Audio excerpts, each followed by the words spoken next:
Hola, ¿qué tal? Soy Iván Carrillo y me da mucho gusto coincidir con todos ustedes en una nueva emisión de Reporte Climático, periodismo de soluciones para un mundo en constante cambio.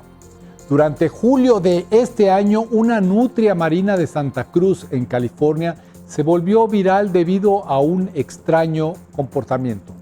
No solo se acercaba demasiado a los humanos que disfrutaban de las olas, sino que se subía a sus tablas de surf, las mordía e incluso terminaba quedándoselas. Este caso llamó tanto la atención que de pronto en cualquier lugar se hablaba sobre las nutrias o lutrinos, el grupo de mamíferos que se desenvuelven hábilmente entre el ambiente terrestre y el medio acuático. En el pasado, ejemplares como el de Santa Cruz fueron cazados para quitarles la piel y eso los colocó al borde de la extinción.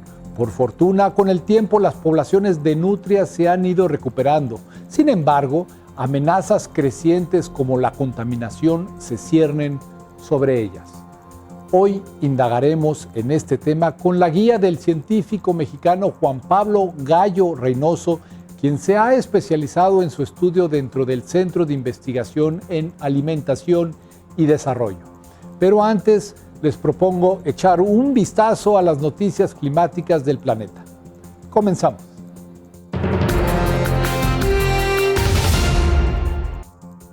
Once instituciones bancarias de Europa, América y Asia le han inyectado cuantiosas sumas de dinero a negocios que agravan la crisis climática en África. Así lo reveló un nuevo informe de la organización ActionAid, dado a conocer en el marco de la primera cumbre africana del clima. Los proyectos financiados son petroleros, de carbón, gas y agropecuarios industriales. Entre los bancos implicados están HSBC, Citigroup y JP Morgan Chase, los cuales invirtieron $3.2 millones en actividades dañinas para el ambiente. Esta cifra equivale a 20 veces más de lo que destinan dichos bancos a iniciativas amigables con el clima. A través del reporte, ActionAid exige que las instituciones financieras detengan el apoyo a los grandes emisores de gases que calientan al planeta. El documento también pide a los gobiernos que establezcan normas para que los bancos y las industrias dejen de golpear al clima y, en su lugar, prioricen los derechos humanos y escuchen la voz de las comunidades locales.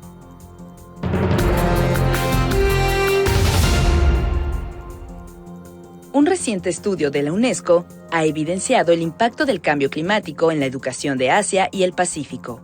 Por ejemplo, en países como Bangladesh, la India, Tuvalu, Vietnam e Indonesia, el cierre de escuelas debido a las inundaciones representa una interrupción masiva de la enseñanza.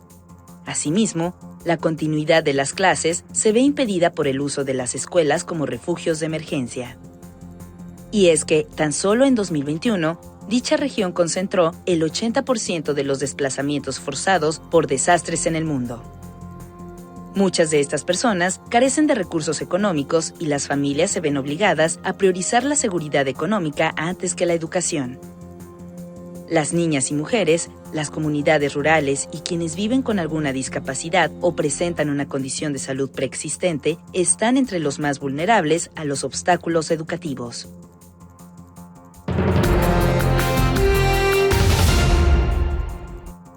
El cambio climático, en conjunto con la contaminación del ambiente, la sobreexplotación de recursos y la fragmentación de los ecosistemas, está poniendo en grave peligro a la biodiversidad. Una de las múltiples formas de vida bajo amenaza es el quetzal. La distribución potencial de esta ave endémica de Mesoamérica va del sur de México hasta Panamá, pero es probable que durante los próximos 50 años se mantenga solo en una de las 21 regiones donde actualmente se le puede encontrar. Para contrarrestar el riesgo, un grupo de científicos realiza en la Reserva Biológica Monteverde de Costa Rica el proyecto Ojos sobre el Quetzal. Según CNN, este consiste en colocar nidos falsos que faciliten la reproducción de las aves y su monitoreo mediante cámaras trampa.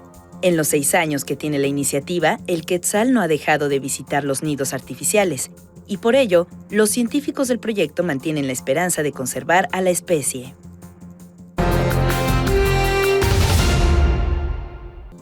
Los lutrinos o nutrias son mamíferos que pertenecen al grupo de los mustélidos, el cual también incluye a los hurones, las comadrejas y los mapaches. Cada 30 de mayo se celebra el Día Mundial de la Nutria para concientizar a la población sobre la importancia de estos animales y fomentar su conservación.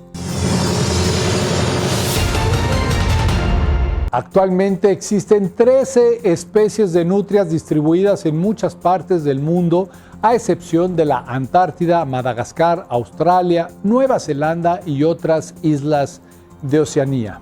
Esto nos dice Juan Pablo Gallo. Hay especies que ocupan mucho espacio, como la nutria euroasiática, que es la que ocupa desde España hasta Kamchatka, digamos. Por otros lados, ya hay especies muy tropicales, como tenemos en México y en la India y en Tailandia también, Borneo, en otros lugares que llegan. En Latinoamérica hay varias especies.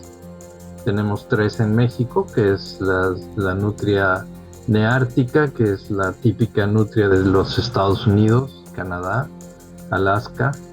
Luego tenemos la nutria neotropical, que va desde México, desde Chihuahua, Sonora, la parte más norteña, hasta Argentina, el norte de Argentina. Sobre todo la parte este del continente, que es toda la cuenca del Orinoco y del Amazonas y del río Paraguay. Todas esas cuencas grandes las ocupa la especie neotropical, incluyendo Colombia, Venezuela, etc. y partes de Centroamérica. La otra nutria que tenemos es la nutria marina, que ocupa hay desde la parte de Rusia, de Kamchatka, el estrecho de Bering, y baja hasta la Baja California en México. Las nutrias marinas tienen un apetito voraz. Lo que comen diariamente equivale a 1/4 parte de su peso corporal, y si se trata de madres lactantes, su consumo de alimento es aún mayor. Que está asociada con el sargazo. Entonces, desde donde hay sargazo en la península de Baja California hasta Kamchatka, dándole la vuelta, hay nutrias marinas, ¿no? De vez en cuando llegan a Japón, alguna que otra y eso, pero tiene una distribución grande a nivel del hemisferio norte y del Pacífico, ¿no? Está en Estados Unidos. Este sargazo es un ecosistema, como si habláramos de un bosque de montaña, ¿no? Es tan importante como ellos, y también en cuanto a fijación de nitrógeno y carbono que cae en el mar y es fijado también por estas plantas. Entonces tiene una parte importante que ver con todo lo del combate al calentamiento global y a la acidificación de los océanos, porque fija muchas cantidades de carbono. Su dieta es a base de mariscos e incluye algunos peces, cangrejos, almejas y erizos. Sobre todo especies herbívoras que se encuentran en el manto de sargazo, bajo el manto de sargazo, ¿no? Estos mantos de sargazo pueden estar desde los 0 metros donde está la cúpula hasta los 50 metros de profundidad, ¿no? Y hay diversas especies según la iluminación que hay. Las nutrias pueden llegar a estar de los 0 a los 30 metros de profundidad, en esas zonas donde pueden bucear y sacar su alimento de manera fácil, pero estresadas o con hambre pueden llegar a profundidades mayores para sacar su alimento. Entonces, lo que hacen las nutrias es que regulan, por ejemplo, la existencia de erizo. De no ser por las nutrias, los erizos podrían arrasar con bosques enteros de algas marinas. Hay diferentes especies de erizo marino, varias que son erizos de los negros que conocemos, púrpuras, y hay otras que son con menos agresivas en cuanto a sus espinas y todo. Pero si tú remueves del ecosistema el abulón, como ha hecho la pesquería del abulón desde Estados Unidos y México, hay una proliferación de erizo, y el erizo lo que hace es que acaba con el sargazo. Entonces la nutria, cuando hay proliferación de erizo, come más erizo. ¿Qué le come al erizo? Sobre todo las gónadas, entonces las come más en temporada de reproducción de erizo que en otras, pero actúa como un regulador de una especie que es agresiva con el sargazo, sobre todo en etapas del sargazo de plántula, cuando empieza a crecer en el fondo, es cuando no permite el crecimiento. Su función en el ecosistema es lo que le otorga a las nutrias marinas el reconocimiento como Keystone Species, o especie piedra angular. Que sin ella el ecosistema del sargazo sufre mucho y puede llegar a terminarse, ¿no? Eso es en cuanto a la nutria marina. La nutria de río es muy diferente. Las nutrias de río no viven en un área abierta como las nutrias marinas, que están en el área del mar, la costa, que es siempre ancha, dependiendo de la profundidad del manto del sargazo es muy grande o pequeño. En cambio, las nutrias de río, pues las zonas más amplias donde pueden vivir son lagunas epicontinentales, ¿no? O lagunas costeras también. Pero por lo general los ríos están limitados a la parte acuática por donde transcurre el cauce. Entonces ahí viven las nutrias, ¿no? La importancia de estas otras nutrias es que indican el estado de conservación de los cuerpos de agua. Entonces las nutrias, donde están las nutrias generalmente hay sus presas, hay disponibilidad de presas que ellas comen, hay las condiciones para que vivan las presas, que son peces, que son crustáceos, algunos otros insectos que también comen las nutrias o otras especies, ¿no? Algunos pequeños roedores, mamíferos, lagartijas, algunas culebras y víboras también se las comen, pero principalmente comen fauna que es del propio río, ¿no? Entonces, cuando encontramos que hay nutrias en un lugar, generalmente el río está en un estado de conservación aceptable para empezar, ¿no? Cuando las ves dices, pues aquí hay rastros de nutria, encuentras huellas, encuentras letrinas. Las letrinas son lugares donde acuden a dejar sus heces y orinan para señalarle a otros individuos de la misma especie que viven en el río que andan por ahí, ¿no? Eso les sirve mucho. Entonces, cuando vemos esos rastros y esos signos de la presencia de nutrias, podemos creer, antes de llegar a un estudio profundo del río, podemos creer que está en un estado aceptable de conservación, ¿no? Y aunque son animales silvestres, en muchas ocasiones se encuentran más cerca de lo que imaginamos. Lo vemos también en algunas presas construidas por el humano, en otras estructuras humanas, por ejemplo, muelles, puentes, bases de puentes grandes. Muchas veces encontramos ahí los indicios de que las nutrias andan por ahí, ¿no? A veces se encuentran en situaciones comprometidas, ¿no? Sí hay alimento, pero también hay algunos drenajes, algunas condiciones un poquito más difíciles para la vida de las nutrias, pero siguen ahí, por ejemplo, en algunos ríos de Chiapas o en algunos ríos también de Guerrero, donde pasan por pueblos los ríos. Siempre hay ahí que lavan la ropa, que hay algún drenaje por ahí, donde viene del pueblo y se ingresa al río materia orgánica y heces fecales muchas veces, y eso afecta el río, pero muchas veces el caudal, cuando es voluminoso, grande, sirve de diluyente y aún así hay especies de peces que sobreviven esas condiciones y entonces la nutria también anda por ahí, ¿no?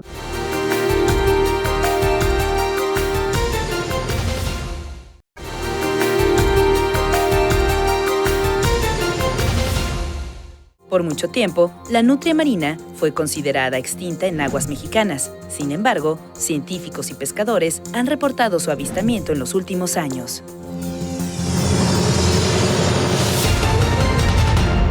De acuerdo con Juan Pablo Gallo, las dos especies de nutrias de río que hay en México encaran un mismo problema asociado al ganado. Quienes sí afectan a la presencia de las nutrias, por ejemplo, los arroyos y ríos que bajan de la sierra y que tienen pozas y tienen abundancia de peces en esos lugares, pero en cuyas aguas transita el ganado. Por lo general esos ríos acaban siendo lo que llamamos los científicos eutroficados, ¿no? Quiere decir que están sobrecargados de nutrientes y tienen demasiada carga de elementos químicos en ese sentido, por ejemplo nitrógeno, fosfato, que al generar ese tipo de contaminación, pues matan a los alevines, a las pequeñas ranas, a todo lo que también es parte de la alimentación de la nutria, o no dejan crecer a los peces. Entonces lo que pasa es que se acaban, ¿no? Se desertifica el río porque se mueren muchas especies por exceso de amonio sobre todo, ¿no? El amonio generado porque las vacas andan ahí y andan haciendo popó sobre el agua, pipí sobre el agua, pisan todo, matan las hierbas donde pueden estar las larvas de los peces, de los insectos, de muchas especies que ellas comen y desaparecen, ¿no? Por lo tanto, el manejo adecuado de la actividad pecuaria es un elemento clave para la conservación de las nutrias mexicanas. Que este tipo de problemas son muy grandes, lo hemos logrado en la Sierra Tarahumara y en algunas partes de Sonora, donde hemos también conseguido por ONGs que se dote de nuevos alambres de púas, de sistemas de que las vacas puedan bajar a beber agua sin que anden por todo el río afectando a las cosas, ¿no? Y todavía no vemos los cambios que quisiéramos ver, apenas llevamos 5 o 6 años con esto, ¿no? Pero ahí es el reto mayor, mantener el agua y la humedad en las partes altas de la sierra, ¿no? Porque en la parte baja pues ya corre el agua con las lluvias y todo y pues ya es muy difícil, pero las partes altas donde están los bosques, donde hay árboles, donde hay sombra, donde la sombra produce cambios en la temperatura del agua y la temperatura del agua baja, promueve la vida. Otro reto importante en este país es entender que las nutrias son especies paraguas. Si apostamos por su cuidado, estaríamos protegiendo también al resto del ecosistema. No se ha entendido muy bien, se entiende en la academia, pero a nivel de gobierno todavía estamos muy en pañales para todo eso. No hay ningún área para nutrias en ningún tipo de lugar. Se incluye dentro de las áreas naturales protegidas, pero a veces hacen un área protegida y ni siquiera saben que hay nutrias ahí, se van enterando después, ¿no? Nos pasa con muchas cosas, inclusive con otras especies de áreas naturales protegidas en México, se decretan, se les da, por ejemplo, a algunas islas se les da un área alrededor, pero ni saben lo que hay, ni saben qué hay abajo, ¿no? Cómo es la cartografía abajo, cómo es la geomorfología de los lugares. Y aquí pasa lo mismo. Entonces, estos cursos que hemos dado de monitoreo de las nutrias sirven precisamente para describir el hábitat, para describir dónde están, para entender por qué están ahí. Una conservación efectiva de las nutrias en México exige que distintos sectores se articulen, como señala Juan Pablo Gallo. Es muy importante que aquí entremos tanto el gobierno federal, los gobiernos estatales, muchas veces los municipales son los más interesados, y las ONGs, ¿no? Realmente se necesita a fuerzas las ONGs, la labor que producen en bajar fondos, en traer, por ejemplo, WWF, que hemos trabajado mucho con ellos, en parte de la Sierra Tarahumara, en programas de 2-3 años, pues son los que realmente nos permiten tener los fondos para trabajar con CONAMP, por ejemplo, porque ellos sí pueden gestionar los fondos. Muchas veces uno como gestionador se te va la vida pidiendo dinero y no puedes hacer nada, ¿no? Pero si te alías con ellos y si ellos entienden el proyecto y cómo va la cosa, pues es mucho más fácil que te bajen dinero y puedas trabajar con ellos, cosa que el gobierno federal difícilmente hace, ¿no? El siguiente paso es hacer investigaciones capaces de evidenciar las diversas amenazas a las que se enfrentan las nutrias. Y para lo cual se requieren pues, metodologías avanzadas, ¿no? Se necesitan cámaras trampas, se necesitan medidores de temperatura del agua, del ambiente, poder sacar muestras para decir qué contaminantes hay, ¿no? Lo cual pudimos hacer, por ejemplo, en este proyecto que les digo de la Tarahumara, y ahí conocimos que los ríos estaban todavía en muy buen nivel. Por ejemplo, el de Basaciachi en la parte alta está en muy buen nivel. Hay otro río que viene ahí, el Durazno, que pasa por varios pueblos, y esos pueblos tienen, por ejemplo, talleres mecánicos porque dan servicio a toda la minera que está por ahí, pegadita a Basaciachi, que es grandísima. Y te encuentras en el río, lo que más encuentras como contaminantes son llantas de camiones, de carros y todo. Pero el esfuerzo no puede quedar ahí. Para ayudar a las nutrias se necesitan acciones concretas derivadas de los datos científicos. Con este mismo WWF, Tarahumara Sustentable, que es otra ONG, la CONAMP, nosotros del CIAD, logramos sacar de un tramo de 10 kilómetros 350 llantas nada más de un ejercicio de que hubo fondos para que la gente de los pueblitos de ahí pudieran ayudar a limpiar esto, y salieron llantas, pero no tienes ni idea, o sea, nos quedamos asombrados de qué cantidad puede haber, ¿no?